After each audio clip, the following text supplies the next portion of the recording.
Lions Nation, what is going on? Welcome into the Lions Pulse.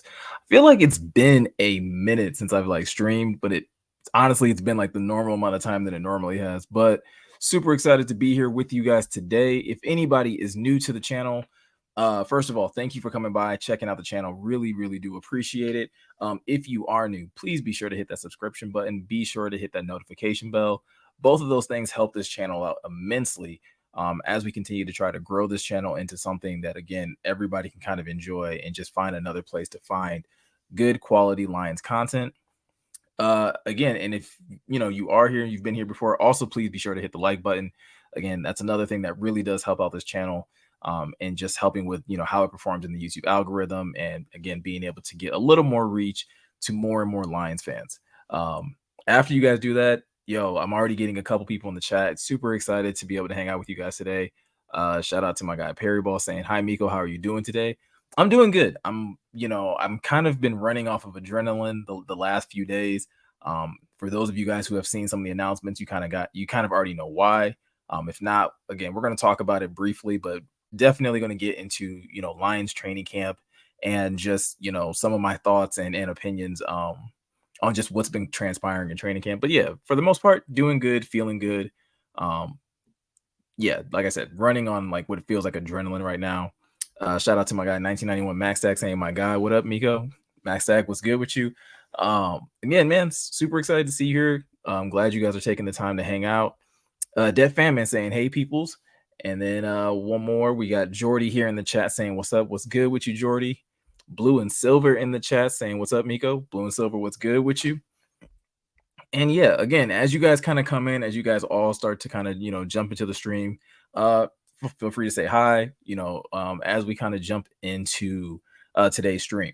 Now, again, before we really dive into some of the Lions talk and again break down some of like the top storylines that are coming out of training camp, I did want to, again, I kind of teased this last week, but I wanted to go into more detail with the big announcement that has happened.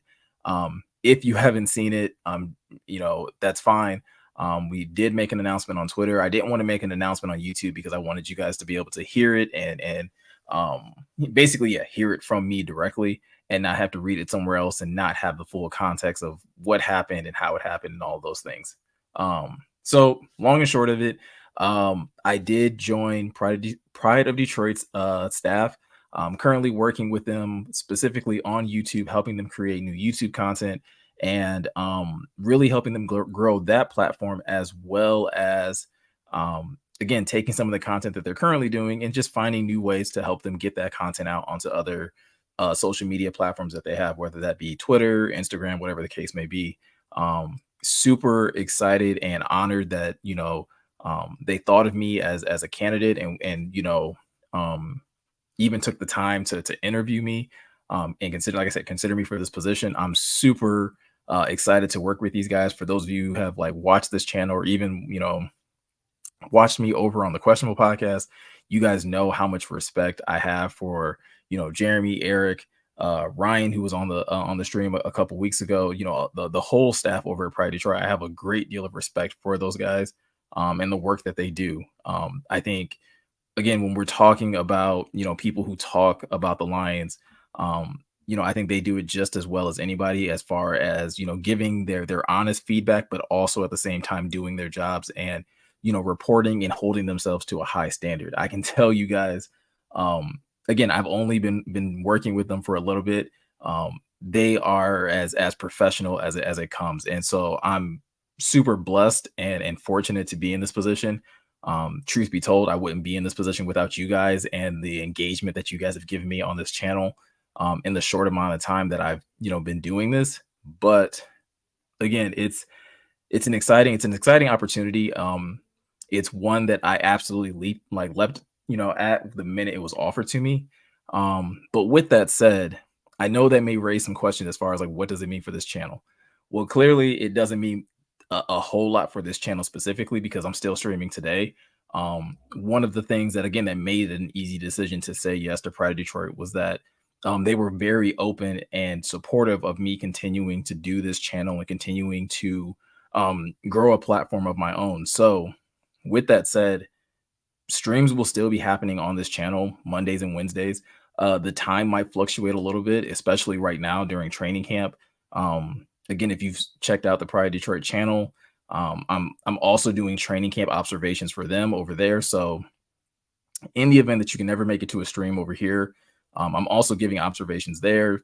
Basically, on the streams, we'll probably just go a little more deeper, or I'll probably just be a little like I have a little more freedom just to kind of like give my honest opinions. Not that I can't give my honest opinions there, but just a little more free flowing in that sense. So again, super excited for that opportunity. Nothing is changing on the channel here. We'll still be doing the same type of content. I'll still be uploading videos. I'll still be uploading shorts to this channel, still be streaming. The only thing that might change a little bit, like I said, is like the times, right? Normally I try to stream at 6. Things might get pushed back by about an hour. So again, kind of looking around 7 and things of that nature. But that's the big news. That's the big announcement. So for anybody that's worried or concerned, they're like, oh, I'm going to Pride Detroit and that means I'm leaving this. Absolutely not. Again, I'm loving what I'm doing over there. Again, only been there for a little bit, but I'm enjoying that. But I'm also enjoying what I do here, and so super fortunate that I'm able to do both. So again, couple questions in the chat. Blue and Silver saying, "Do you get media training camp access now?" Not exactly. Jeremy and Eric are the main two guys that typically get access. You know, I think if I was really interested and I really wanted to go, they have made it clear that like I could possibly, you know, tag along. But again, I got to work that out with my day job as well. So I'm hoping that I can make it to one, because I've never been to training camp, and so it'd be awesome to be able to go and just kind of experience that, especially now that training camp is sold out. We'll talk about that today as well in the stream. But yeah, with training camp being sold out and I wasn't able to like get me or my family tickets, like definitely would love to tag along with Pride Detroit and just kind of experience that and be able to get some additional content both for them and for you guys, some behind the scenes things. Jordy saying congrats, dude. Yo, man, I appreciate it. Max Zach saying congratulations. Blue and Silver saying congrats. Yo, again, guys, I really do appreciate it. This is a this is a dream for me. This was a goal of mine, was to be able to work with people like this, right? And specifically, it was Pride of Detroit. Like if I always felt like if I did well enough at this, that it would be an awesome opportunity for them to notice and for me to be able to join their staff in this format too. That's the other thing that's really cool. They're not asking me to do anything that I'm not comfortable doing. So that's, again, it's such a cool opportunity for me in that respect. Perry saying, Miko, do you think OTAs and training camp need to be stopped? Do you feel with player safety, do you think players need to be in pads more? I think OTAs and training camp like are a necessity, right? Because you need that ramp up period for your players, right? You need to give them that ability to, like with OTAs and minicamp, it's really just like getting them to understand the playbook, being able to get their bodies up and moving. They're not quite playing football, but they're doing football things, right? You're at least getting in the weight room. You're going on the field. You're doing position drills, and you're doing it under the supervision of your team as well. So I think OTAs are very important for that. Training camp is just as important as well, right? Like I get it with things that happen today, or you look across the league and you're going to see guys get injured or hurt, and it's like, man, but they're just doing training camp or they're just gearing up for the city or for the season.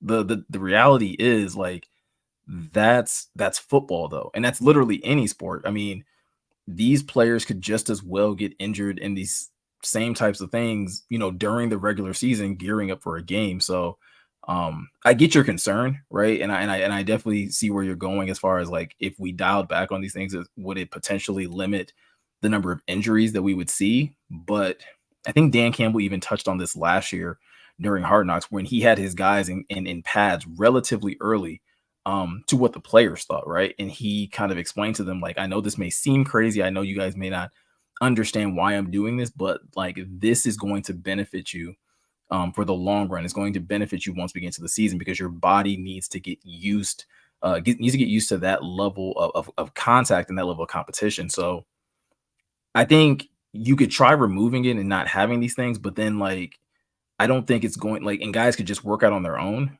but one, that doesn't guarantee that they won't hurt themselves on their own, and two, um, it doesn't necessarily guarantee that by the time the season starts that they wouldn't be, hurt even further. And to your point about should they wear more pads, I mean, again, that only I think pads would only invite more physical contact in that case. So, no, again, Perry, appreciate the question. I think it's a good one. Like I said, especially with the news that's coming out, I think people will always question the level of physicality that's happening just in like training camp and practices. But the truth of the matter is that these players need that just to help them get ready for the regular season when it finally comes around. Um, Perry also saying, Miko, happy you're working with Pride of Detroit. You will bring a lot to them. Yo, I appreciate it. It's been awesome. Like I said, they're a great group of guys. And Brian also saying, congrats, Miko. Again, appreciate it, Brian. BD Buster saying, what's up, bro? What's good with you, BD? And then Brian also asking, have you heard any more about CJGJ's injury? So nothing more than what's been reported, right? I mean, obviously there was the initial scare and, people were speculating. Obviously, the first report that kind of came out, and this is always scary when you hear it, is, non-contact. The little bit of clarity I can give to that, right, based off of, who I've been able to talk to, or at least being able to talk to Eric and Jeremy over at Pride of Detroit and getting some clarity on that, is that it was not no contact. Now, it wasn't a lot of contact, right? It was basically like a hand on a shoulder type of thing. But there was contact, and there were he was being blocked in that moment. But it wasn't nearly as bad, right? Again, so what we're getting, and I think the report came out from Field Yates that CJ basically had his MRI. The MRI came back, no structural damage. So that's really good. Like, those are the good things that you want to hear, because essentially that means his ACL is intact. Now he still could have suffered some sort of injury. Again, I don't know the exact details, so I'm not even going to speculate to what it could be. But at least the injuries that like you would be concerned about for him missing long term seem to be out the window. So like anything that's possibly like season ending seems to like be in the rear view. We don't seem to have to worry about those things. I think Field Yates even says like he's technically day to day, right? That's what the doctors are kind of saying at this point, is that he's day to day. So hopefully by tomorrow, if not tomorrow, later this week, I'm sure we'll get an update from Dan Campbell or from the Lions themselves as far as what the extent of the injury is. But at the same time, I think we can all agree like the worst, it seems to be out of the way at this point. So yeah, that's some really good news on CJ in that respect. But yeah, not too much more information on that. Other than, like I said, what you're probably seeing reported. But the good news is it's not as bad as many of us initially thought it was. Blue and Silver saying, I'm excited for the possibility of how good Mims can be in this offense. Am I crazy to think that he has a chance to beat out Reynolds and Jones Jr.? So Reynolds, maybe. I think you might be stretching it a little bit with Reynolds, because I think one thing that is so hard to replace with a quarterback is chemistry, right? And Jared has years of chemistry with Josh Reynolds, and so there's while Josh may not be the most talented wide receiver on the roster, he's definitely still within that wide receiver. He's a capable wide receiver too, and maybe on a really good team, he's a really good wide receiver 3, wide receiver 4. Now what I do think on the latter part though, Marvin Jones Jr., obviously he is on the NFI list, and obviously Dan Campbell did clarify today that they're not worried about the extent of his injury, right? It is a back injury, but they're not worried about it. It's something that they were aware of, and so they knew he wouldn't be ready for the start of training camp. But I will say this, with Marvin not taking those reps, with Marvin not building that chemistry with Jared Goff right now, it does give Denzel Mims more opportunities, right? But again, Denzel Mims is still going to be having to really like iron out the playbook. He's still going to have to work his way up from the roster. It's something that I've been saying, that while I do like this trade, I do think it's a good trade. It was a good trade for the Lions. Denzel Mims comes into this team, and he's battling his way up, right? He's going to be battling with the likes of Antoine Green, Maurice Alexander, Tom Kennedy. Like, those are the guys that he's really, having to overcome first. And if he's able to clear those guys, then yeah, I think you can start looking at Marvin Jones as the next guy that he has probably a good chance of overcoming because, again, simply by being available and building chemistry. And Denzel Mims has a lot of the same characteristics that Marvin Jones Jr. does, except he's younger, right? Big body, 4.38 speed. He has all the physical tools that you would like in a speedster wide receiver and somebody that you could play on the outside. So I think the wide receiver group just got a lot more interesting going into training camp with the addition of Denzel Mims. So it's one that it was a group that I was already looking at specifically for like Antoine Green and seeing how Antoine Green and would kind of battle his way up the depth chart, but the addition of Denzel Mims makes it even more interesting. And he had his press conference today, and it definitely sounds like he has a chip on his shoulder and he's motivated to kind of prove everybody wrong. Those in New York, right? Prove everybody wrong that he wasn't the problem, and it's not necessarily his fault as to why his career hasn't taken off the way it has. So, I don't think you're crazy for being excited about Denzel Mims. I'm excited about the possibilities, but I do like kind of try to pull myself back and look at it as like he's going to have to work his way up the depth chart. And I think once we start hearing him getting like second team reps, or if he starts getting sprinkled in with the first team, I think that could be a really good sign. Again, some of the reports that came out today, he was finally involved in like 11-on-11 drills. He wasn't on day one of training camp. So the fact that he's already picking up the playbook like that quickly to where he's able to go from not doing team drills to doing team drills the very next day is a good sign as well, right? It shows that he's committed to learning the playbook and carving a role out for himself. He's not just pouting and anything like that. So I'm encouraged by that. And again, like we'll just have to see throughout training camp. We're 2 days in.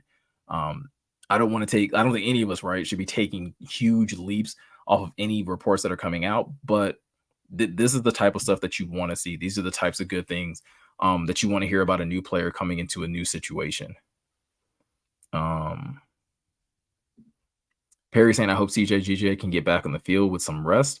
And yeah, I mean, again, I mean, when you hear day to day, that's almost kind of what it sounds like, right? Like, okay, maybe he won't probably practice for a few days and things like that. But we definitely got to wait and see. We definitely got to, wait till the reports come out, wait till the doctors or the team comes out and kind of explains or explains, what they found and things of that nature. That fan man saying, but if you watch the CJ injury news narrative today through the Philly lens, really demonstrates his initial point on Philly fans initially, right? It absolutely does. And it's the ugly part of sports, right? Like if we're being honest, that's the ugly part of fandom, is that when a player leaves your situation and you really wanted them to stay and they turn down more money or they turn down a situation, fans can become bitter, right? And I think CJ has clearly, demonstrated that he's not the type of person to take that stuff lightly. He will chirp back.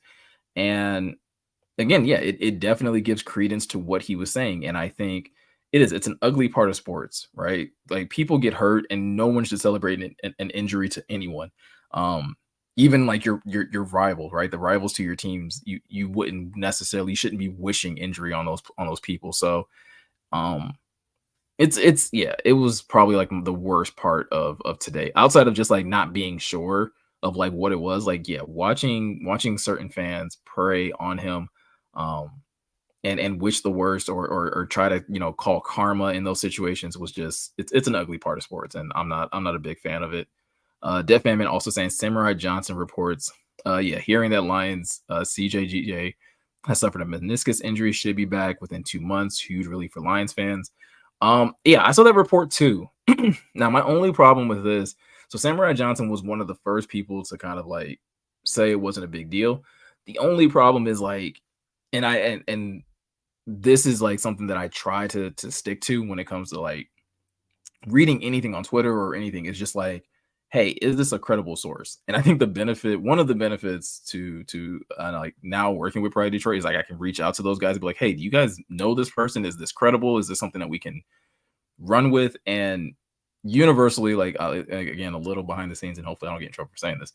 like not many people knew who he was. So it's possible, and at least it started to come out that like, okay, once the reports started coming out that like, hey, the injury to CJ wasn't that serious, but to start saying that it's a meniscus tear, like I think if that is the extent of it, then yeah, like obviously, they cleared a huge hurdle. And obviously like the timetable wouldn't be that bad, and it's only about 2 months. But I think it's one of those things that fans should definitely like pump the brakes a little bit. We know he's okay. Like I think that's the most important thing. We know that it's not a season ending injury. So now it's just a matter of like, okay, let's take the time to get the proper reporting. From people that whether it's the team or the coach or whatever, and figure out exactly what it is. I think one of the best things about Dan Campbell is that he's usually fairly open about those types of things. So once they get information on what the injury is, like it was national news, so it's not like he can hide it. Like, so I'm sure like I said, once the team finds out, I'm sure fans will find out, and we'll have a better understanding of just kind of where CJ sits and how long he'll probably be out. Um, Perry asking the question, Miko, who do you think is the biggest problem for us in the NFC North? Um, so I think there's two. I have two like answers for this, right? There's the team that like when you just look at their roster, it's like, yeah, that could be a problem. Um, and that's the Green Bay Packers. I think outside of quarterback, which is still a question mark, there's other areas on that team where you're like, yeah, like if Jordan Love is competent, right? Like again, he doesn't have to be a top 5 quarterback, but if he's a quality quarterback for them with the running backs that they have and the offensive line that they have, and the defense that they have, like, yeah, maybe he could put something together and really, be a tough matchup for the Lions. Now, again, fortunately, we play the Packers relatively early, and I think the Lions can definitely take advantage of just Jordan Love not having a ton of starts. And I think the game plan that they've had the last few years, while yes, game planning against Aaron Rodgers, I think they can put something together against Jordan Love. So they have the potential to be challenging just because of like how their roster is constructed. I think they have some really talented pieces, both offensively and defensively, but it's the NFL, and we know that within the NFL, teams live and die by the success of their quarterback. So really, uh, depending on how good Jordan Love is going to really dictate, in my mind, how good and how much of a threat the Packers are to the Lions this year.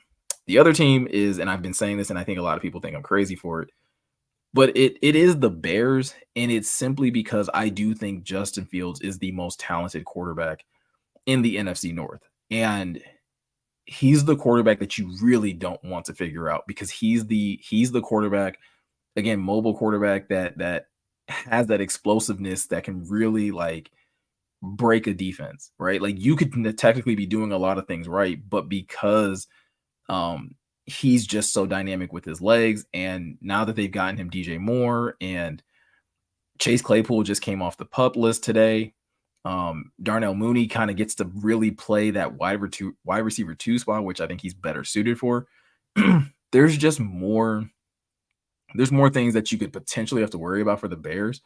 Now, the good thing about the Bears is that they still don't have a very good offensive line. Their defense is still going to be doesn't have a ton of great pieces. They have some good pieces in the back end for sure, but defensive line and linebacker is a little shaky there. So, there's not a ton to fear from them defensively, which is kind of why I guess I would give the Packers a bit of an edge. But yeah, it's one of those things where we talked about it, I think a couple streams ago, where Justin Fields having better weapons could potentially just make him a better quarterback. Again, I told you guys I remember hearing that from Brett Whitfield when he was talking to some of the guys at Pride Detroit over on one of their streams, and he kind of highlighted that like, yo, when you look at some of these quarterbacks that have accuracy issues, which is something that has plagued Justin Fields, he was like, they typically get better when teams just put better wide receivers around them. And that's clearly what the Bears, have been trying to do with Fields. So it's by no means a full-blown conclusion, but if Justin Fields is to take that leap this year with the weapons that he has around him, is a good bet as to why that would possibly happen. Um, what else we got in here? Brian Kimmel saying, I love that the Lions keep picking up players with chips on their shoulders. St. Brown, Branch, and now Mims. They will play hard. They will play hard and with fire this season. No, and it's like I said, like it's one of the reasons I love like CJ GJ so much, because that is what I think that defense needed. That defense needed somebody that really has that chip on their shoulder, that knows how to bring that level of intensity. And the offense has that, right? The offense has that with St. Brown. It has that now with Mims. It has that with Panay. Like, there's enough guys offensively that definitely carry that chip on their shoulder. Um, having Branch, having CJ GJ, like, again, hopefully, coming back to the lineup sooner than later is a really good get for them. And I think the Lions need more players like that. I think, Dan Campbell talked about it yesterday, as far as like the hype train for the Lions being a little out of control. And that's something that we talked about on this channel as well, right? Like, not being so focused on the good that you ignore the negative that could potentially happen, because this is still football. Like, as much as your team is preparing to get better, and as much as they're preparing to compete for a Super Bowl, the team in the state across from you is doing just that, right? As much as we want to laugh at the Bears are doing that. As much as I want to say that the Vikings are committing franchise suicide, the Vikings, are still probably trying to compete for a Super Bowl. So, like, you can't be so isolated in your thinking and then just get hyped up on everything, where it's like, oh, everything is perfect over here. Because I think, like we saw with today with CJ GJ's injury, like, things can come crashing down quickly. I've over the last couple months, like, Lions fans on Twitter have been crazy excited for good reason. Again, like, I think there's plenty of things that you can point to be excited. But the minute that news came out that, like, hey, he's hurt and it doesn't look good, people immediately went into the sky is falling mode. And that just goes to show you, like, that's how quickly things can flip in the NFL. We can feel as optimistic as we do now and be on this hype train, but at the end of the day, like Dan Campbell was pointing out and the players were echoing as well, they still have to put in the work. They can't. I don't think the Lions would want to just roll into a game tomorrow and be like, okay, we're going to start competing for a Super Bowl. Like, they still need to get better. They have young guys that need to get better. They have guys returning from injury that need to get better. And so this process, the training camp, just taking the time to pay attention to detail is really crucial for this team right now. And speaking of guys like returning from injury, I'm really interested in seeing and hearing what you guys think about the fact that Levi is at least practicing, right? Obviously, reports are coming out that he is mainly working with the third team. But I'm sure, like, I don't know how many of you were like me, but I was extremely shocked by this news. I was so sure that Levi was going on PUP. I was beyond confident that was going to be the realization, considering the fact that back in minicamp and OTAs, they were talking about how he was just getting to the point where he could walk on grass. And based on the severity of that injury that he sustained, again, back injuries are very tricky. I was so sure that, like, there's no way he's going to be ready definitely by the start of training camp. And I was fairly confident that he wouldn't participate in training camp at all, and the Lions would have to make a decision of whether they were going to cut him outright, or again carry him for another year just to give him more time to kind of rehab from that injury. So really surprised about Levi.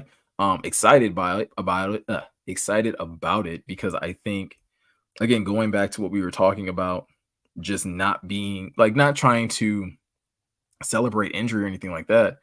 Like, Levi's path to the NFL is one that's been, again, it's not his fault, but like, it sucks when you can't see a guy you live out his dream simply because his body won't allow him to. And so, me personally, like, I've been really, really, excited just for the fact that he's on the field. Who knows if he makes the roster? I think he still has to, similar to Denzel Mims, right? Like, you're still working from the bottom and have to climb your way up. You're going to have to prove that you deserve snaps over, Christian Covington. You're going to show that you deserve snaps over Benito Jones, over Broderick Martin.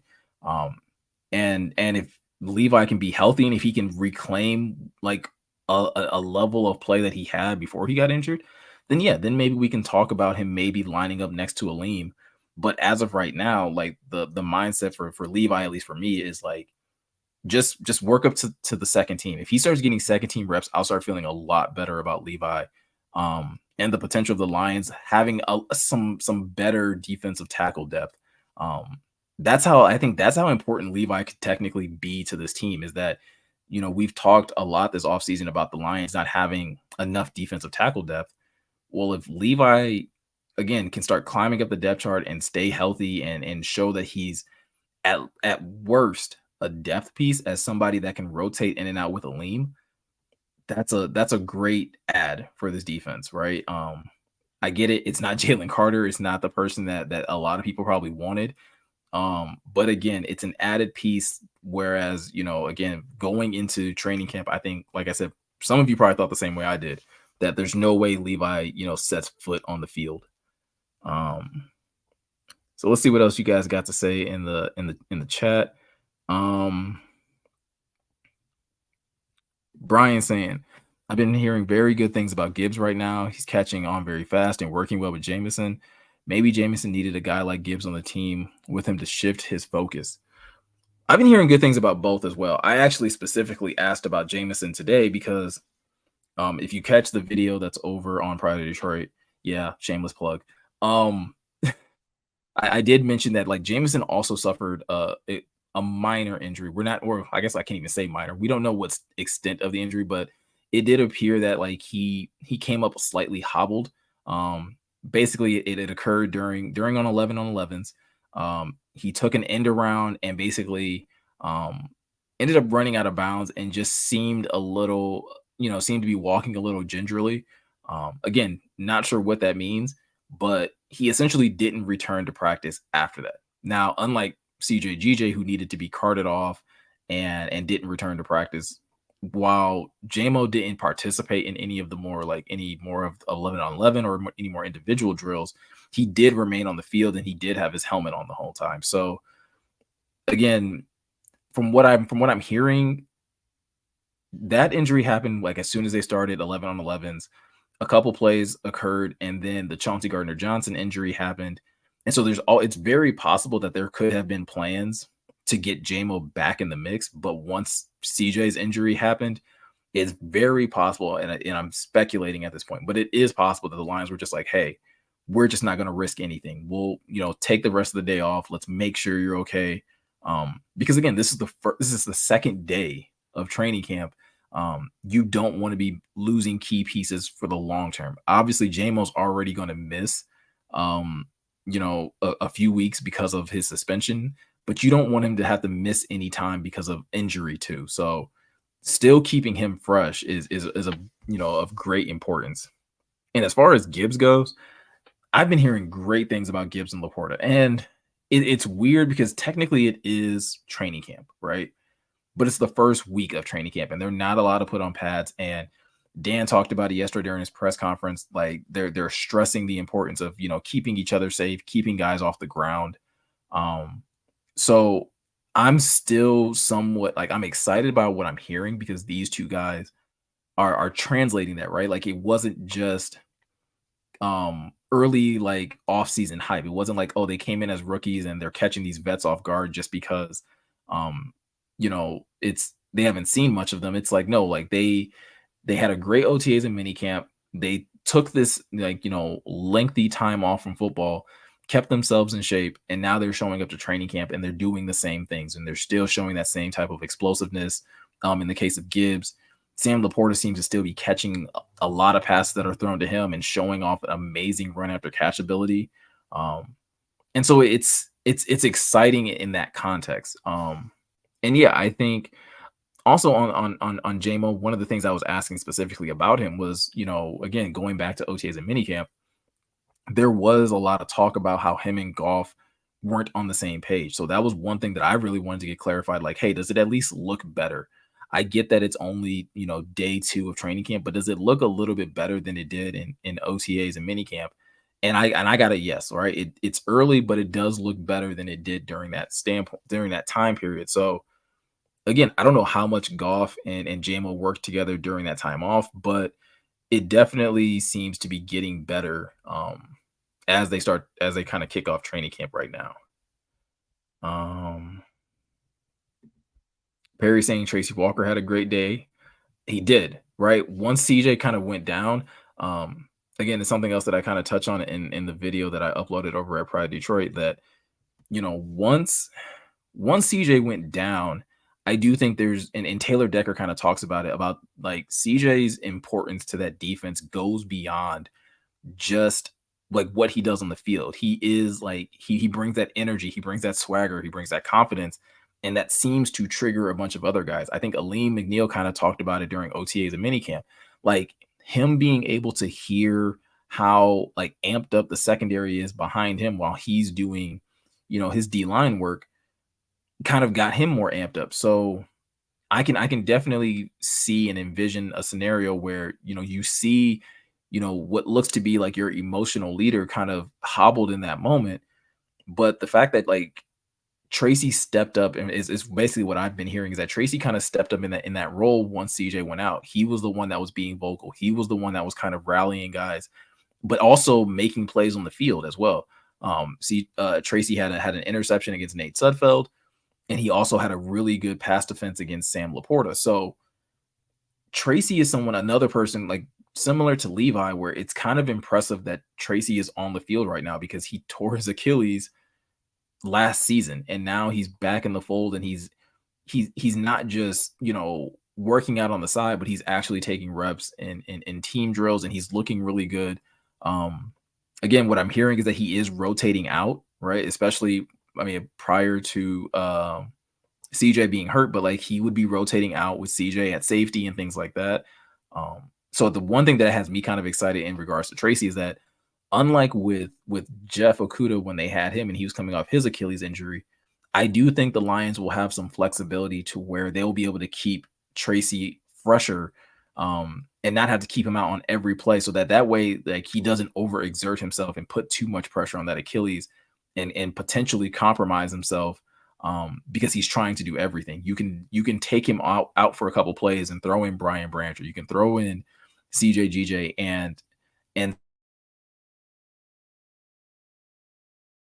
positions for your defense. So really, really excited about the possibility of what Tracy can do, kind of like in a revenge season for him, because again, I thought he was starting to play pretty well last year before he got hurt.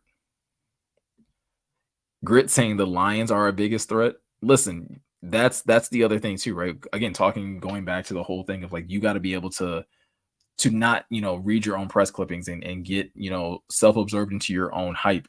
So yeah, if the Lions cannot beat themselves and stay focused on like the task at hand, excuse me, sorry guys, then yeah, they'll be in a good place. They'll be in a really good place to accomplish everything that they want to.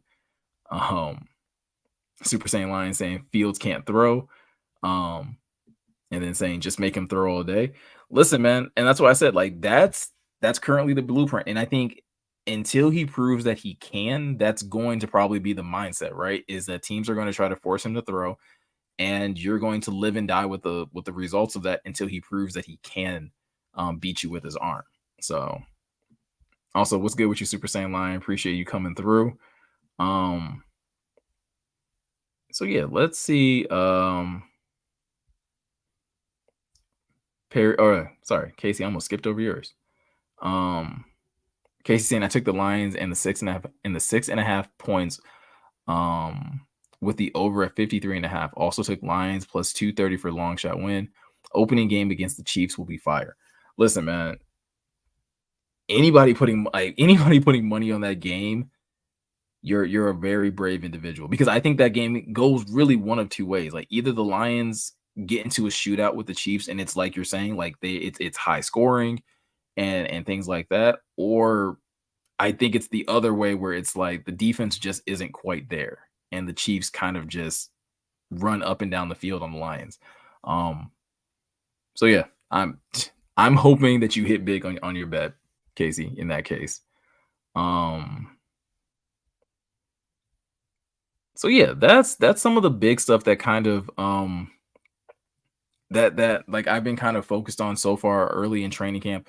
Another thing that's like that really caught my eye, that's again not surprising, but it's reassuring to hear, and that's that Jared Goff is like basically like been on fire for the early start of training camp, right? I believe today, like he only had 2 incomplete passes. I think yesterday he either only had like he had none or he had one. Um, and again, there's a certain level of it where it's like, man, like I can't wait to see how things change or if they change at all. I'm not even saying they will change, but I'm interested to see if things change once the defense and or once the team has on pads and the defense can be more physical. But as of right now, like the fact that Jared Goff is clicking and he's like, hitting on all cylinders. The two incompletions that I know he had today weren't necessarily on him. It was just really good defense, is how they were like kind of characterized and described.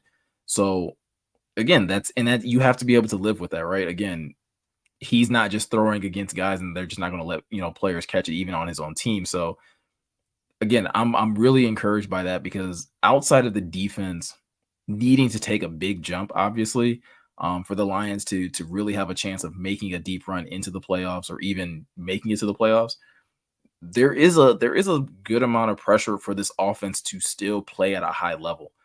Again, I don't know if they have to be top 3. I don't know if they have to be top 5 necessarily, but you definitely have to be like a top 10 offense, especially if your defense is maybe just middle of the pack, right? Especially if it's like somewhere in the 20s or something like that. Your offense is going to need to be able to make up for some of that ground and be efficient with the football. And so again, seeing and hearing that Jared Goff is doing that early on is a huge, good sign for the Lions and as they kind of gear up for the season. Um, Perry asking the question, Miko, with what things are you looking for or heard at training camp and preseason?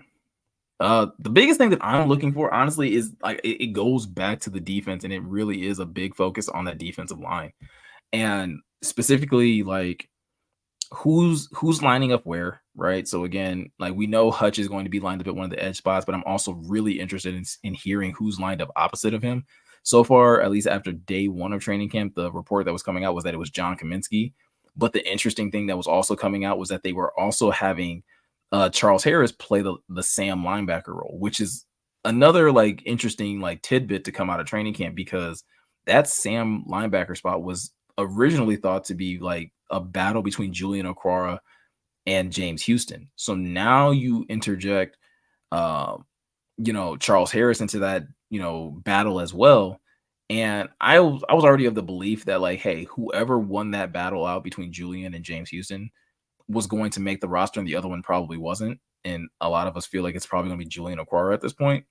But now, like, it's a for sure thing. Like, because if Charles Harris is their first option for that Sam linebacker role, then yeah, they only have room for probably like another player that they want to have play that role. Um, Again, something that I remember hearing that the Pride of Detroit guys were kind of talking about as they were kind of recapping training camp was that Charles Harris took the first snaps on day 1 of training camp. Julian got the second team snaps, but after I guess like a couple miscues or just not necessarily doing what the coaches wanted them to, they quickly put in James Houston. So again, a lot of us have been saying it, and I think we're all in agreement. Like this is probably James Houston's job to win, and he'll probably maybe maybe he doesn't need to be the greatest run defender if Charles Harris is going to take those early snaps anyway whenever they go into formations where they're using a Sam linebacker. And again, some people are going to hate the fact that like, well, that just puts James Houston in a pass rushing role, but like if that's what he's good at, use him there. Don't put him in a situation where he's not going to succeed. So um I don't know. It's again 2 days into training camp, but that's not a good sign for Julian if he's not getting like his full range of reps with the second team. If he's already kind of being replaced by James Houston early on in camp. So, and like I said, like with Charles Harris also playing that role, it creates a whole lot more competition. And then I'm like really interested in the defensive tackle position.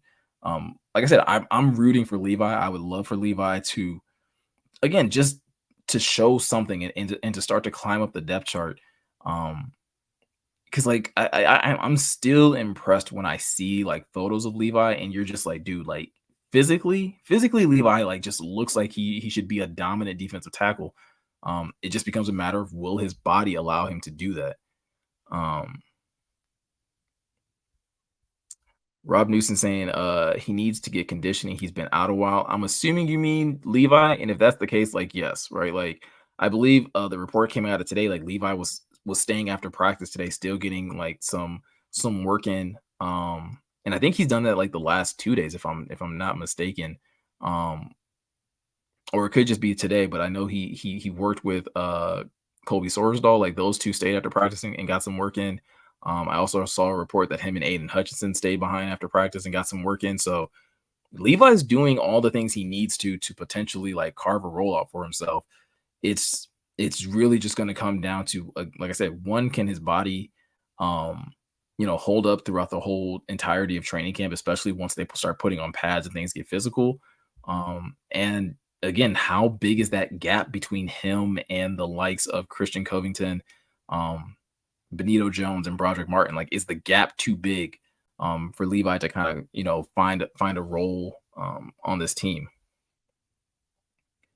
Blue and Silver, this is a really good question. Why won't the Lions try out Iffy at outside corner? It seems he would fill a much needed depth role with Mosley being hurt.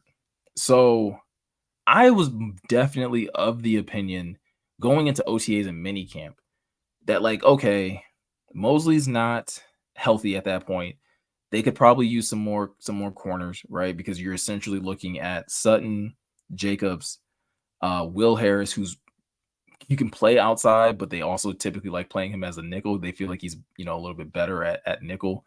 You have Chase Lucas, who has been repping outside, but is a smaller corner. I was definitely of the mind, and then you have like Starling Thomas and a couple other UDFA's.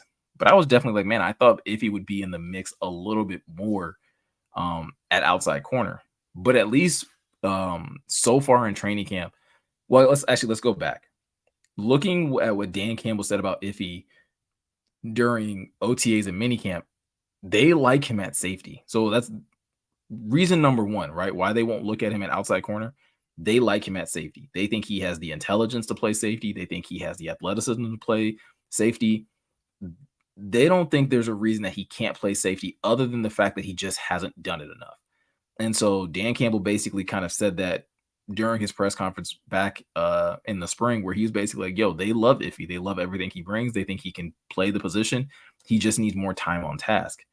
And so far through training camp, it sounds like Iffy's getting that opportunity. Iffy is currently repping as like the third safety for that defense. So typically you're getting Kirby Joseph and Tracy Walker as your starting safeties. This was when CJ GJ was healthy on the first team.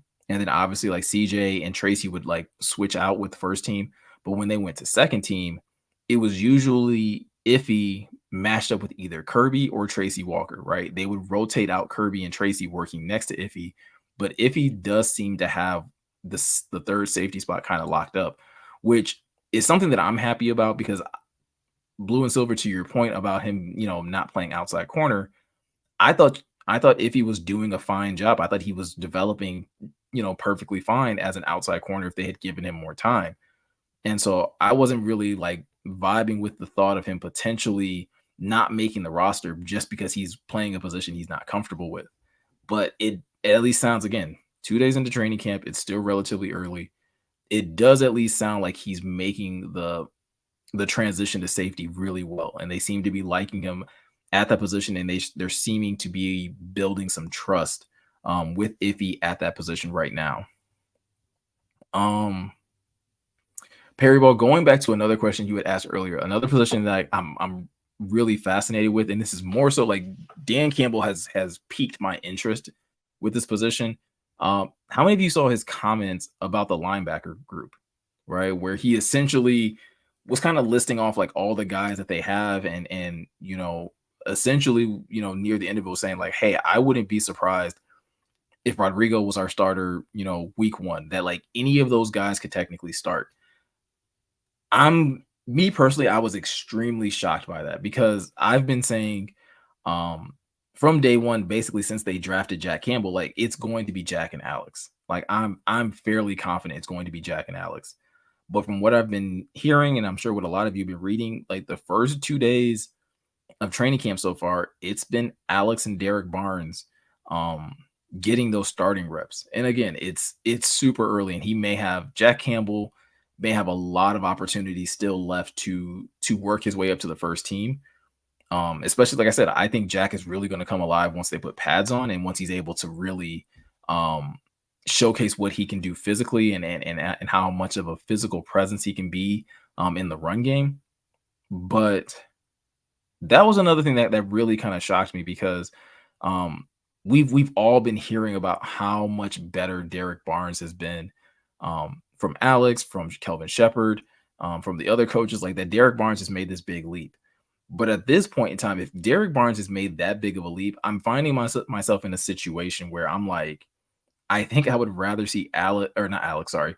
I would rather see Jack and Derek Barnes play next to each other just because I like the idea of that level of athleticism at the linebacker position a little bit more than what I like, and as far as what Alex can bring. And again, that's not a knock on what Alex Anzalone does because clearly he's established a certain level of trust between himself and that coaching staff. But if this were to shake out, how many of you would be upset if this shook out and it was Alex Anzalone and Malcolm Rodriguez like week one? Like, would you be upset? Would you be okay with it? I'm really kind of interested in seeing what you guys kind of think if that were to play out. Let's see. Oh, Super Saiyan Lion saying, I've been saying this for a while now. Rodrigo will be one of the starters. And I just currently he's repping with the twos, right? So it's him and Jack currently repping with the twos so far in training camp. And again, that gets me excited about Derek Barnes. But again, it's 2 days, so I'm really curious on seeing, if that stays the same or if there's some sort of change in the coming weeks, and especially once pads come on. But that was a big shock for me. I know they like Malcolm, but like I feel like Malcolm put on tape like where his limitations lie. I think he can be very good in run defense. He's not great at it because again, if your defensive line allows offensive linemen to get to the second level, like Malcolm can get swallowed up fairly quickly by an offensive lineman.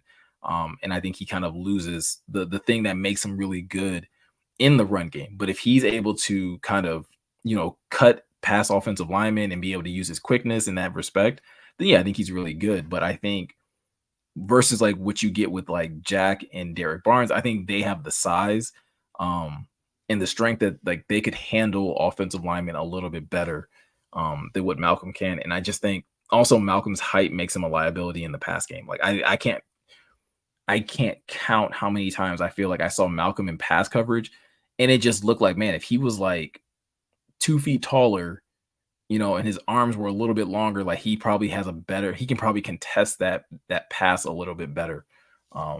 So again, it's possible, right? Like if Malcolm has improved that much, I think it'll show in how they start giving guys reps and opportunities. But I'm still holding out hope that Jack gets the week 1 starting job.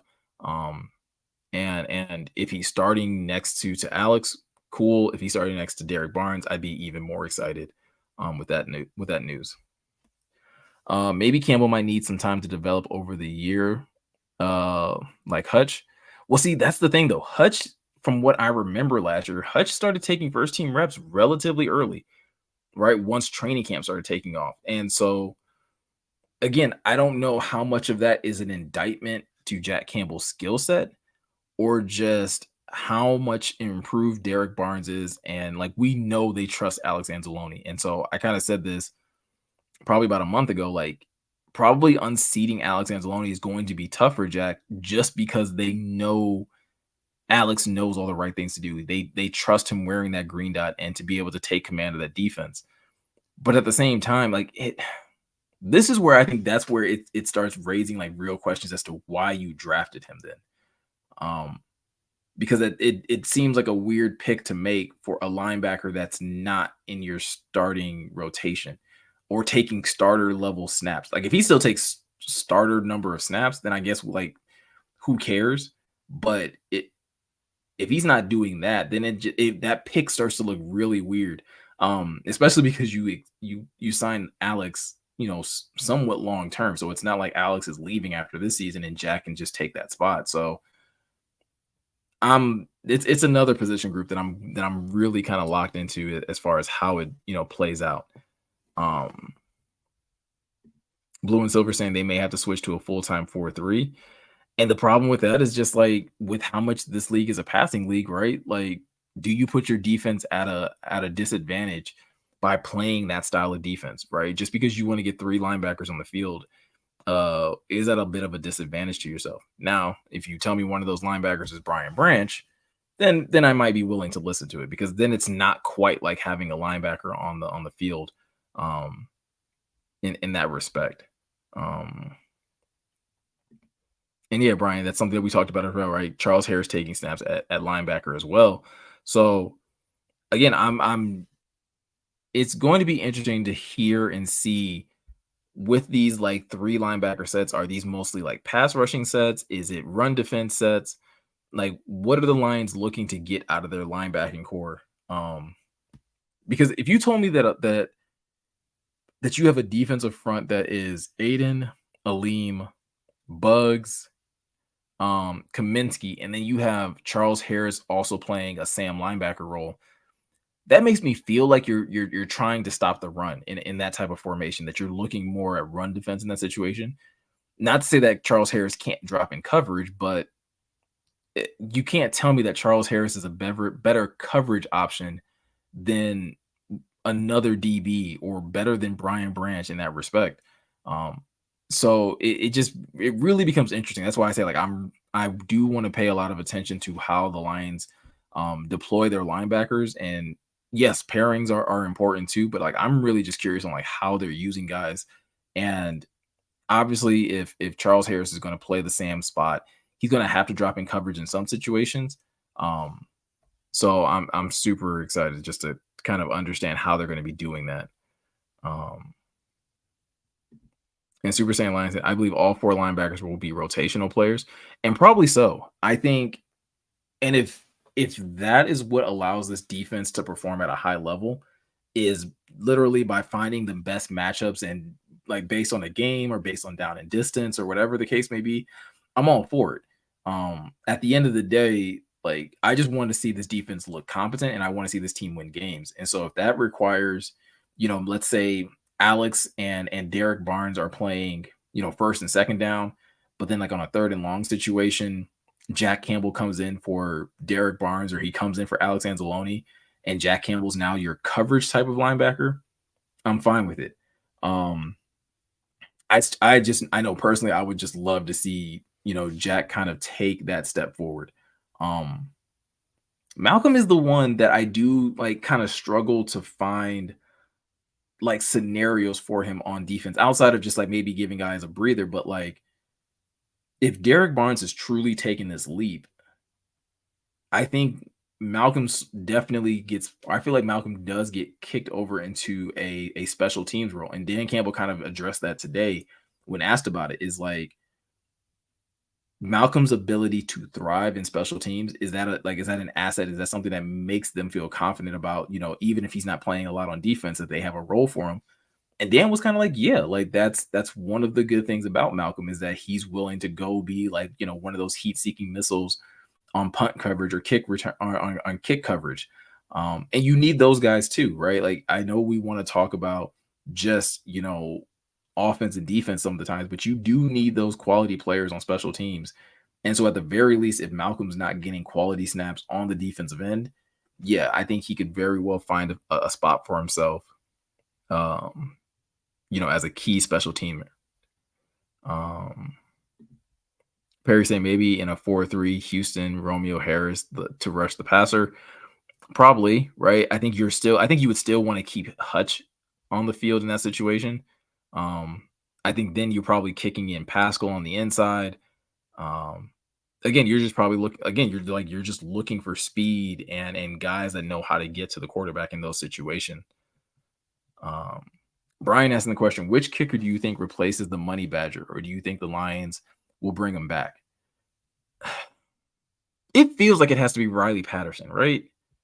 Like if you want to talk about another just like weird, somewhat confusing explanation that Dan Campbell gave during his press conference, it was the the explanation that he gave in cutting Michael Badgley and retaining Riley Patterson, because he essentially said like, "Hey, they're basically the same kicker, but we want to look at Riley Patterson." And my thought process was, but you got to look at Riley Patterson all last season during training camp, and you decided to cut him.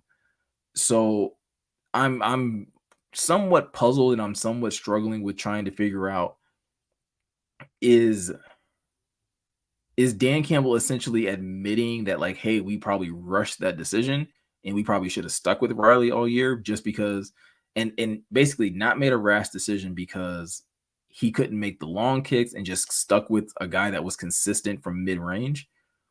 Or is he basically saying like, no, we were that impressed by what Riley went and did with Jacksonville that we chose to stick with him because we thought what he did with Jacksonville was more important, like was more impressive, not more important, but more impressive than what Michael Badgley did for us in Detroit.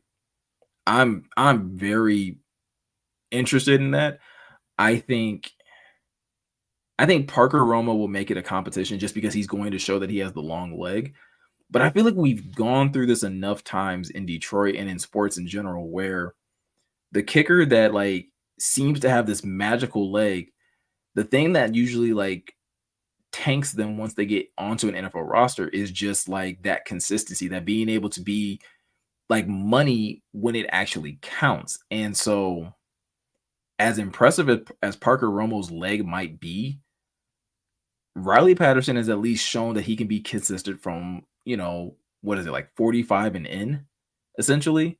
Maybe you can push it out to like 48 and in, but like, yeah, he's going to struggle from 50 and beyond. But like anything within that, anything closer, he seems to hit fairly consistently. So, you know, Dan Campbell seems like the type of coach, and I feel like he's shown us over the last couple of years that he's the type of coach that'll essentially be like, hey, if it's a 50-yard kick or going for it on fourth down, I'm going to go for it on fourth down. I know it's going to drive some of us insane when it happens in the season. We're going to be wishing that we had that kicker with a long leg.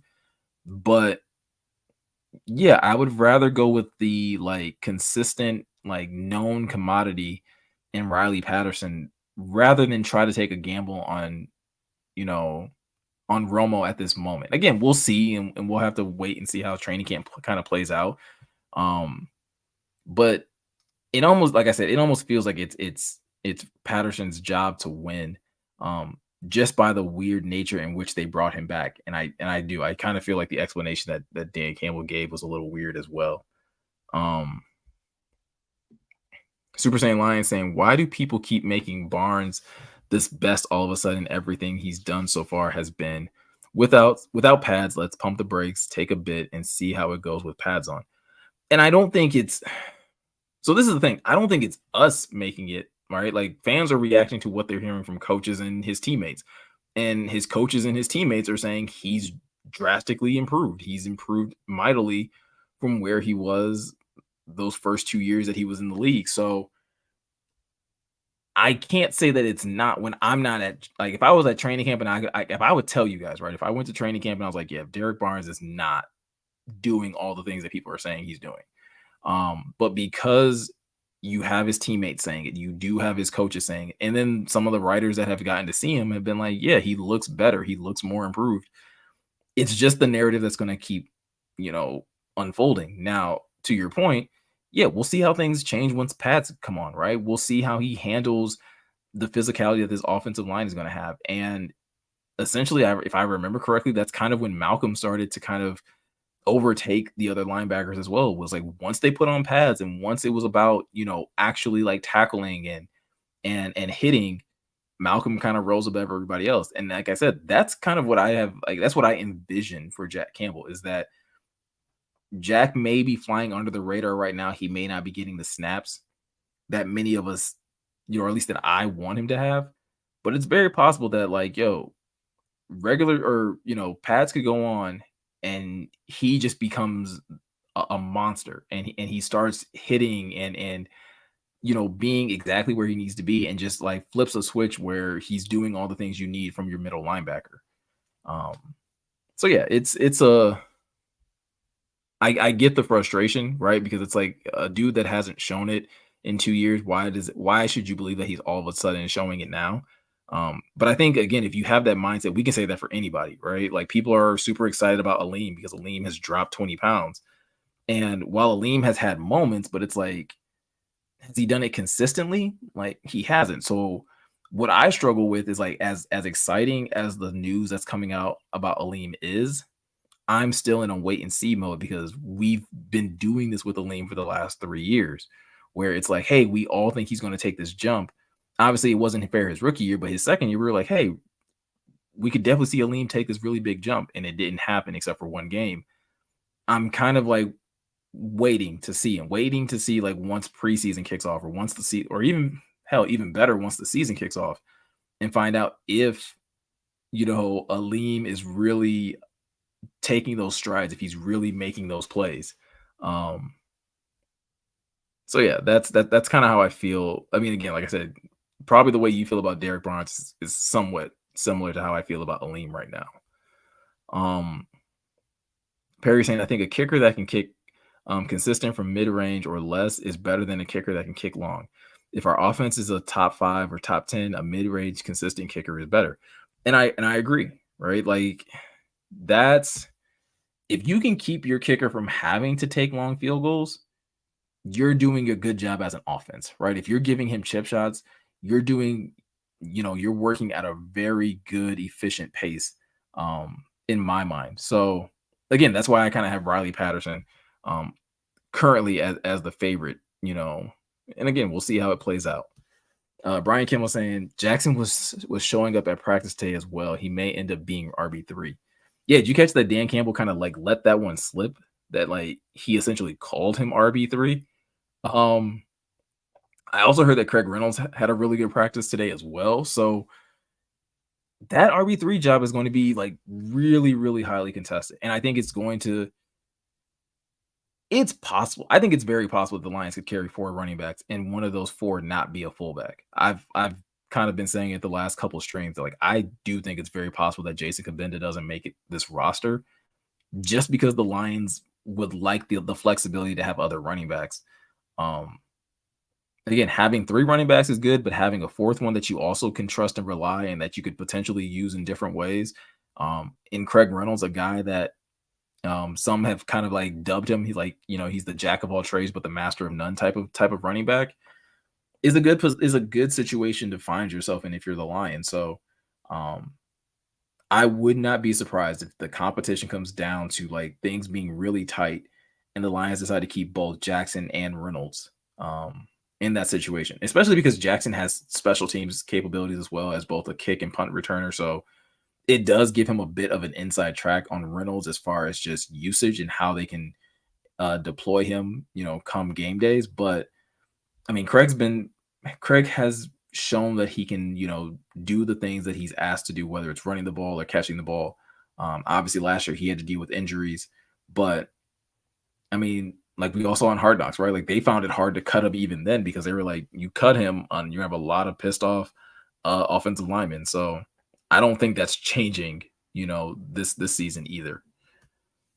Matthew saying, damn, Miko, again, that's a good sign for you. Won't say what I'm thinking, but you probably figured it out.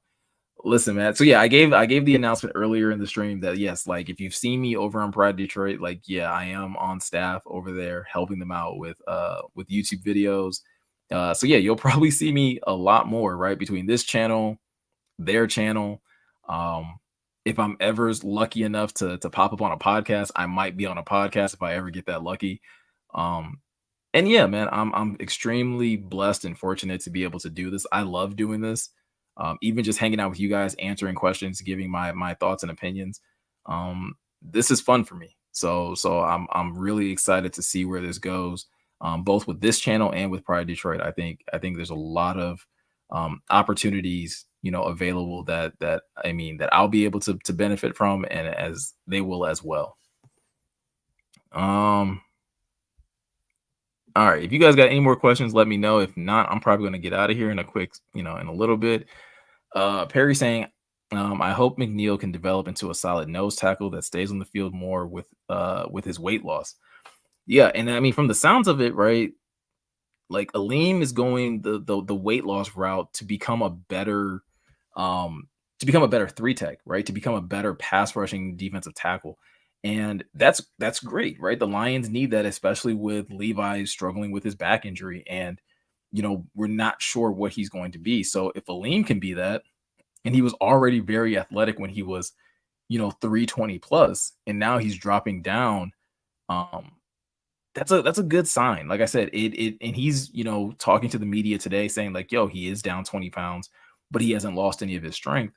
That's even better, right? So like, a lean McNeil is a very like compelling sight. That's something that I would love to see, and it's going to be something that I'm going to be just as focused on next week when they put pads on. Like, how does that cause problems when he's going up against Ragnow and Jonah Jackson and Glasgow and Vitae? Like, is he able to create more havoc in those situations because he's lighter and more agile, or is it a bit of cap on his part saying that he hasn't lost that strength, and is he going to be moved and pushed aside a little bit more? So we'll have to wait and see once pads kind of go on in that situation.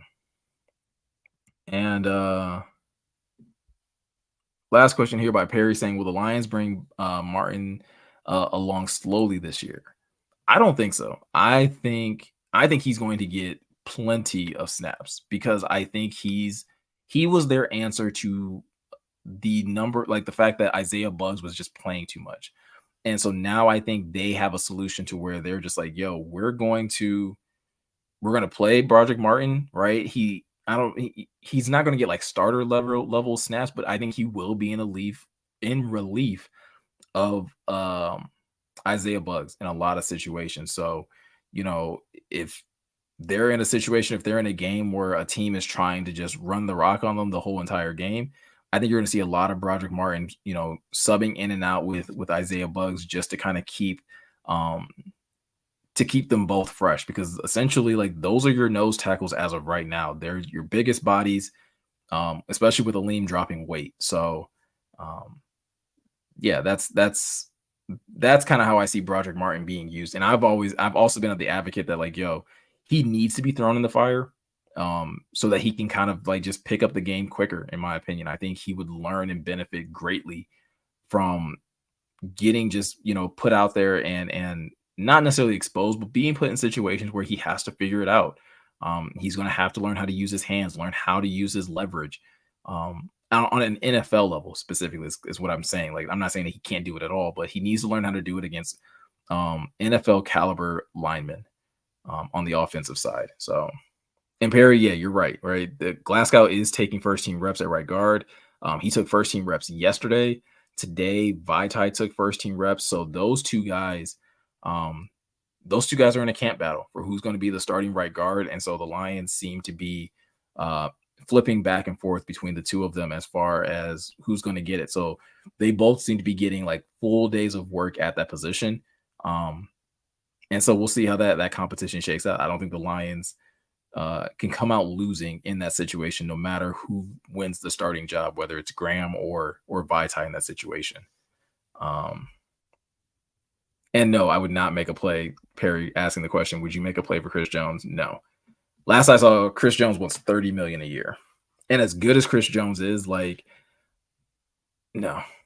Because if you weren't going to make a play for Quinnen Williams, if you weren't going to make a play for Jeffrey Simmons, Deron Payne, like the Lions had so many other opportunities to go out and get other defensive tackles that weren't near that price point.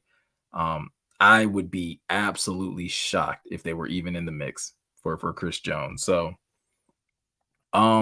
yeah, guys, that's going to kind of do it for me at this point. Really appreciate you guys hanging out. I really appreciate all the support. Again, I'm not sure how many of you have seen, the content that I'm doing over at Pride Detroit. If you've checked it out, if you have been commenting, and I saw a lot of people congratulating me and happy for the move over there. So I'm really appreciative of it. I tried to like thank as many people as I could when I saw those kind of comments come in. But like I said at the top of the show, this channel is not going anywhere. It's still very much going to stay what it is, right? Like in the way that I've continued to run it. I'm going to continue to try and get guests and put on a good show for you guys. Continue to, put together videos where I address very specific topics and upload those videos as well. So yeah, stay tuned to what this channel is and what it continues to grow into. Like I said, I'm super excited, and I can't thank you guys enough for the support that you guys have given me as I've been able to do this for the last few months. So um, appreciate you guys. Hope you all have an amazing night. And again, like I said, if you're not seeing me over here, definitely go check out Pride of Detroit. Like I said, you're going to see a lot of me over there, as especially during these next couple weeks as training camp is going on. So hope you guys have an amazing night, and I'll catch you guys in the next one.